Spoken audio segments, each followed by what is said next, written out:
Выпускнікі розных вышэйшых навучальных устаноў краіны, усяго 28 чалавек, хто вырашыў звязаць сваю працоўную дзейнасць з мытнымі органамі, прынялі прысягу на вернасць краіне і беларускаму народу на легендарнай зямлі Брэсцкай крэпасці. Цяпер яны супрацоўнікі розных падраздзяленняў брэсцкай мытні і за некалькі месяцаў нясення службы ўжо паспелі атрымаць першапачатковую прафесійную падрыхтоўку.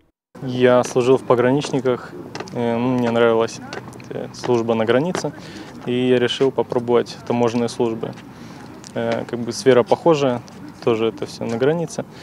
И пошел устраиваться на таможенный пункт.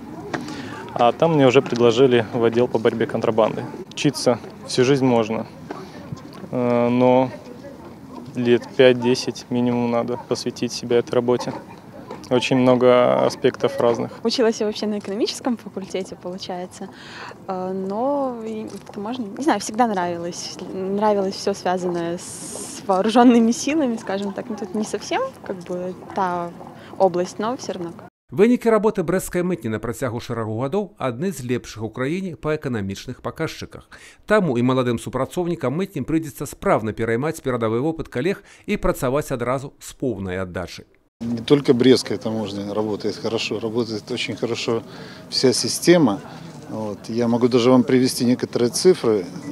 Если буквально в прошлом году по отношению к 2016-му рост платежей, поступающих от деятельности таможенных органов, был более 425 миллионов долларов, то в этом году мы уже эту планку перешагнули за полугодие. А если говорить о результатах работы 8 месяцев, это уже более 600 миллионов по сравнению с предыдущим годом. Институт наставничества у нас является одним из главных сегодня в подготовке наших кадров. Но ребята, конечно, приходят высокообразованные, подготовленные, высокоинтеллектуальные, поэтому пройдя тщательный отбор, пройдя вот этот, скажем так, просеяв их через очень мелкое сито, мы подбираем себе лучших.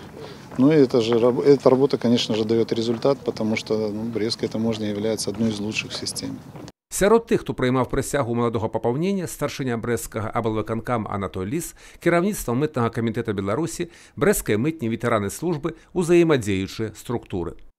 Чтобы стать хорошим специалистом, недостаточно иметь высокие профессиональные знания. Самое главное, чтобы была честность, добросовестность, принципиальность. И добросовестное исполнение своего служебного долга. Молодому пополнению хотел бы пожелать, чтобы они несли службу честно, добросовестно и исполняли честно и добросовестно свой служебный долг. Сімвалічна, што прыняцце прысягі прайшло не толькі на легендарнай зямлі Брэсцкай крэпасці, а і тое, што маладыя супрацоўнікі мытні далі сваю клятву напярэдадні прафесійнага свята Дня мытніка. А добрым прыкладам для нясення службы прафесійна паслужыла яшчэ адна падзея. Многія з супрацоўнікаў мытні атрымалі дзяржаўныя ўзнагароды, медалі за бездакорную службу, якія ўручыў кіраўнік абласной выканаўчай улады Анатоль Ліс. Я сегодня прежде всего хотел бы поздравить вновь прибывших в этом году сотрудников Брестскую таможню, поздравить их с этим знаменательным событием в их жизни. Я думаю, что сегодняшний день запомнится надолго для них.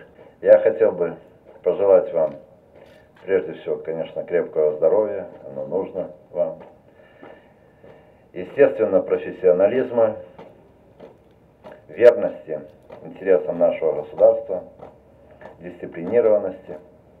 Всего самого доброго. С праздником вас. Юрий Печур, Александр Севицкий, телерадиокомпания «Брест».